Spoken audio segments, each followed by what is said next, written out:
2027 के उत्तर प्रदेश विधानसभा चुनाव से पहले समाजवादी पार्टी और मुस्लिम वोट बैंक के उत्तर प्रदेश के एक बड़े चेहरे आजम खान को एक और बड़ा झटका लगा है। आजम खान इस वक्त जेल में बंद हैं, लेकिन जेल में बंद आजम खान की सजा में इजाफा हुआ है। आजम खान की सजा जो 7 साल सुनाई गई थी रामपुर एमपी एमएलए कोर्ट के द्वारा, वो सजा अब बढ़कर 10 साल तक हो गई है। आखिरकार आजम खान की सजा क्यों बढ़ाई गई है, क्या इसके पीछे कारण है? 2027 के विधानसभा चुनाव को किस तरीके से प्रभावित करते हुए नजर आएगी, इन तमाम पहलुओं पर इस खास रिपोर्ट में चर्चा करेंगे। लेकिन उससे पहले मैं आपको बता दूं कि आजम खान को समाजवादी पार्टी का बेहद प्रभावशाली चेहरा विशेष तौर पर पश्चिमी उत्तर प्रदेश में माना जाता है। बड़े मुस्लिम वोट बैंक के राजनेता होने के नाते आजम खान नेताजी मुलायम सिंह यादव के हम राजनीतिक साथी रहे और जिस तरीके से आजम खान को बड़े मुस्लिम राजनेता के तौर पर मुलायम सिंह यादव ने उत्तर प्रदेश की राजनीति में स्थापित किया, उसी परंपरा को, उसी विरासत को अखिलेश यादव भी आगे बढ़ाते हुए नजर आए। लेकिन पिछले करीब 10 सालों से समाजवादी पार्टी उत्तर प्रदेश की सत्ता से नदारद है, यानी कि अखिलेश यादव सत्ता पाने के लिए संघर्ष करते हुए नजर आ रहे हैं। पिछले 2 टर्म में लगातार भारतीय जनता पार्टी ने बड़ी जीत दर्ज करके उत्तर प्रदेश में अपना मजबूत सियासी दबदबा कायम रखा है। लेकिन 2024 के लोकसभा चुनाव के नतीजों ने बीजेपी को उत्तर प्रदेश में डेंट जरूर दिया। क्या 2027 के विधानसभा चुनाव में भी वैसा ही कुछ देखने को मिलेगा, या 2024 के लोकसभा चुनाव के नतीजों से बड़ा सबक लेकर भारतीय जनता पार्टी तीसरी बार जीत की हैट्रिक यूपी में लगाने का काम करने वाली है?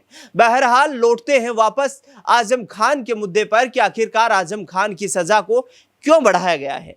समाजवादी पार्टी के नेता मोहम्मद आजम खान की सजा 7 साल से बढ़कर 10 साल हुई।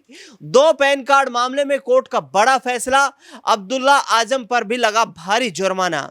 समाजवादी पार्टी के नेता आजम खान और उनके बेटे अब्दुल्ला आजम की कानूनी मुश्किलें फिर से गहरा गई हैं। रामपुर की एमपी एमएलए सेशन कोर्ट ने 2 पैन कार्ड मामले में बड़ा फैसला सुनाते हुए आजम खान की सजा में इजाफा कर दिया है। दोहरे पैन कार्ड रखने के मामले में आजम खान जेल में बंद हैं और उनके लिए एक मुश्किल भरा यह फैसला आया है। एमपी एमएलए सेशन कोर्ट ने मजिस्ट्रेट कोर्ट द्वारा सुनाई गई 7 साल की सजा को अपर्याप्त माना और अभियोजन पक्ष की अपील की पर सजा को बढ़ाकर 10 साल कर दिया गया। यानी कि कोर्ट ने 7 साल की सजा को अपर्याप्त माना और उसके बाद जो अभियोजन पक्ष है उन्होंने अपील की कोर्ट में कि सजा को बढ़ाया जाए और उस अपील को कोर्ट ने स्वीकार करते हुए आजम खान की 7 साल की जो सजा थी उसको बढ़ाकर 10 साल कर दिया है। इससे पहले निचली अदालत यानी कि मजिस्ट्रेट कोर्ट ने आजम खान और उनके बेटे अब्दुल्ला आजम को दोषी करार देते हुए दोनों को 7-7 साल की कैद और 50-50 हजार रुपए जुर्माने की सजा सुनाई थी। हालांकि अभियोजन पक्ष ने इस सजा को बढ़ाने के लिए सेशन कोर्ट में अपील दाखिल की थी, जिस पर लंबी सुनवाई के बाद यह फैसला आया है। अब 2 आरोपी बनाए गए थे इस मामले में।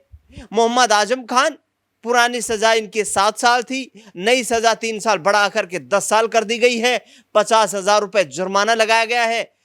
उस वक्त लगाया गया था जब 7 साल की सजा सुनाई गई थी। अब 5 लाख रुपए का जुर्माना कर दिया गया है। अब्दुल्ला आजम खान की बात करें तो 7 साल की सजा है उनकी, जो कि बरकरार रखी गई है। 50,000 रुपए सजा सुनाई गई थी 7 साल की, उस दौरान जुर्माना लगाया गया था। अब यह जुर्माना बढ़ाकर 3.5 लाख रुपए कर दिया गया है। पक्ष और विपक्ष की इस विशेष विषय पर क्या प्रतिक्रिया रही, उस प्रतिक्रिया पर भी ध्यान केंद्रित करते हैं। सहायक जिला शासकीय अधिवक्ता सीमा सिंह राणा ने बताया, अभियोजन पक्ष की ओर से पैरवी कर रही सीमा सिंह राणा ने कोर्ट के फैसले को न्याय की जीत बताया। उन्होंने दलील दी कि धोखाधड़ी और संवैधानिक दस्तावेजों के साथ हेराफेरी के मामले में कड़ी सजा की जरूरत थी, जिसे कोर्ट ने स्वीकार किया है। बीजेपी विधायक आकाश सक्सेना ने कहा, मामले में शिकायतकर्ता और भाजपा नेता आकाश सक्सेना ने इस कोर्ट के फैसले का स्वागत करते हुए कहा कि कानून से ऊपर कोई नहीं है। उन्होंने कहा कि फर्जी दस्तावेजों के आधार पर जो साम्राज्य खड़ा किया गया था उसका अंत इसी तरह होना तय था। आखिरकार पूरा क्या है मामला उसको समझाते हैं आपको। अब्दुल्ला आजम के फर्जी तरीके से 2 पैन कार्ड बनवाने का ये मामला है। आरोप था कि आजम खान ने अपने प्रभाव का इस्तेमाल कर अलग अलग जन्म तिथि को दर्शाते हुए अब्दुल्ला आजम के 2 पैन कार्ड बनवाए, जिसका इस्तेमाल वित्तीय लाभ और चुनाव लड़ने के लिए किया गया। तो ये पूरा मामला था जिसमें दोनों बाप बेटे आजम खान भी और अब्दुल्ला आजम दोनों ही अब सजा काट रहे हैं और आजम खान की जो 7 साल की सजा थी उसको तो बढ़ाकर 10 साल तक कर दिया गया है। पिछले साल आजम खान जो है वो जेल से रिहा भी हुए थे। उस दौरान उन्होंने कहा था कि मैं अपनी टांगे बचाता हुआ फिर रहा हूं, यानी कि सरकार मुझे निशाना बना रही है। अब राजनीतिक तौर पर आजम खान का परिवार उतना सक्रिय नहीं है क्योंकि जेल में है। तो आखिरकार समाजवादी पार्टी की राजनीति पर इसका क्या प्रभाव पड़ेगा? जाहिर तौर पर बड़े मुस्लिम राजनेता हैं, तो इस आधार पर वोट बैंक प्रभावित तो हो सकता है। लेकिन समाजवादी पार्टी ने मुस्लिम वोट बैंक को साधने के लिए, मुस्लिम वोट बैंक में अपना प्रभाव बरकरार रखने के लिए एक बड़ा फैसला किया पिछले साल। दरअसल जिस तरीके से नसीमुद्दीन सिद्दीकी को लेकर के चर्चाएं रही और उसके बाद 2026 के आते आते नसीमुद्दीन सिद्दीकी ने समाजवादी पार्टी को ज्वाइन कर लिया। वो नसीमुद्दीन सिद्दीकी जो बसपा सरकार में मायावती के राइट हैंड रहे, कैबिनेट मंत्री रहे और एक बड़ा प्रभावशाली चेहरा माने गए, उन्होंने संकल्प लिया कि 2027 में पीडीए की जीत सुनिश्चित करना है और इसी को देखते हुए माननीय राष्ट्रीय अध्यक्ष समाजवादी पार्टी अखिलेश यादव को मुख्यमंत्री बनाना है। यह अपील वो करते हुए नजर आए लोगों से कि लोग अधिक से अधिक जुड़े समाजवादी पार्टी के साथ और इस पीडीए बदलाव की मुहिम में शामिल हो जाएं। लेकिन आजम खान की राजनीतिक सियासत के मुकाबले नसीमुद्दीन सिद्दीकी क्या समाजवादी पार्टी के उतने प्रभावशाली चेहरे होंगे?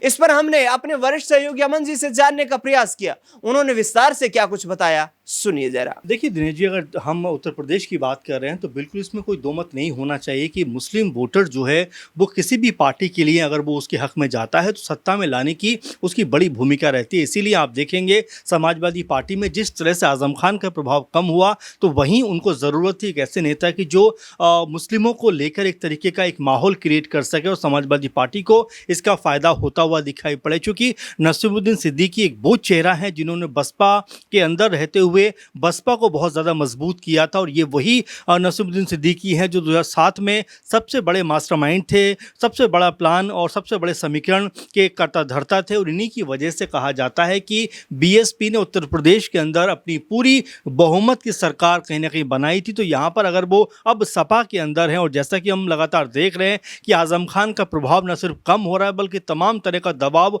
उनके ऊपर बढ़ता हुआ दिखाई पड़ता है। उनकी सज़ा में न सिर्फ बढ़ोतरी हो रही है बल्कि कई मामलों में उनकी सज़ा जो है वो मुकर्रर होती हुई दिखाई पड़ती है। तो ऐसे में अब यहाँ सबसे बड़ा और महत्वपूर्ण जो प्रश्न है समाजवादी पार्टी के सामने कि जो मुस्लिम वोट बैंक जो उनके हक में रहा है वो कैसे उनके साथ में रहे, क्योंकि यहाँ पर बीएसपी भी लगातार मोर्चाबंदी कर रही है, लगातार एक्टिव होती हुई दिखाई पड़ती है। और जिस तरह से मायावती अब तमाम जो बीएसपी के पदाधिकारी उनसे मुलाकात कर रही हैं और ये प्रयास हो रहा है कि किसी तरह से बीएसपी को दोबारा मजबूत किया जाए। तो ऐसे में अब तक बीएसपी का भी जो कह सकते हैं कॉन्सेप्ट है वो ये रहा है कि दलित और मुस्लिम अगर वोटर्स उनके हक में रहें तो उनके लिए बेहतर रहेगा, क्योंकि सरकार बनाने के लिए इन दोनों का साथ बहुत ज़रूरी है। वहीं अगर हम समाजवादी पार्टी की बात करें तो समाजवादी पार्टी को भी पता है कि अगर मुस्लिम वोटर्स और दलित, क्योंकि पीडीए का नारा वो देते हुए दिखाई पड़ते हैं, अखिलेश यादव ने कुछ दिनों पहले कहा भी कि भाई 95% जो आबादी है वो इसी पीडीए के अंतर्गत आती है जिसमें पिछड़ा, दलित और अल्पसंख्यक समुदाय के लोग हैं। अगर उनको हम साध पाए तो बड़ी आसानी के साथ में बीजेपी को हरा सकते हैं। तो अब ऐसे में नसीमुद्दीन सिद्दीकी कितना बड़ा चेहरा साबित हो सकते हैं सपा के लिए, क्योंकि अब आने वाले दिनों में जब चुनाव होंगे उसमें क्या उनकी भूमिका रहने वाली है, किस तरह से वो प्रचार प्रसार करते हुए दिखाई पड़ सकते हैं और क्या वाकई में वो आज़म खान की जगह लेते हुए दिखाई पड़ सकते हैं। क्या आज़म खान की तरह वो समाजवादी पार्टी के लिए मुस्लिम वोटर्स जो हैं उनको वो कह सकते हैं कि इस तरफ झुकाव उनका करा सकते हैं। तो ये तमाम प्रश्न हैं जो आने वाले दिनों में ज़रूर इनका जवाब मिलता हुआ दिखाई पड़ेगा। लेकिन फिलहाल ये कह देना कि आज़म खान के कह सकते हैं जगह भरने के लिए नसीमुद्दीन सिद्दीकी एक मजबूत चेहरा है, लेकिन ये चेहरा वो तब साबित होंगे जब सपा को सत्ता में लेकर आएँ और उनकी वजह से जो मुस्लिम वोट है वो समाजवादी पार्टी की तरफ आता हुआ दिखाई पड़े। अब आने वाले 5-6 महीने तक हो सकता है कि समाजवादी पार्टी नसीमुद्दीन सिद्दीकी एक अलग तरह का माहौल बनाते हुए दिखाई पड़े। अब ये माहौल सपा के लिए कितना हक में जाएगा, सपा के लिए कितना फ़ायदेमंद होगा, ये आने वाले दिनों में देखने वाली बात होने वाली है।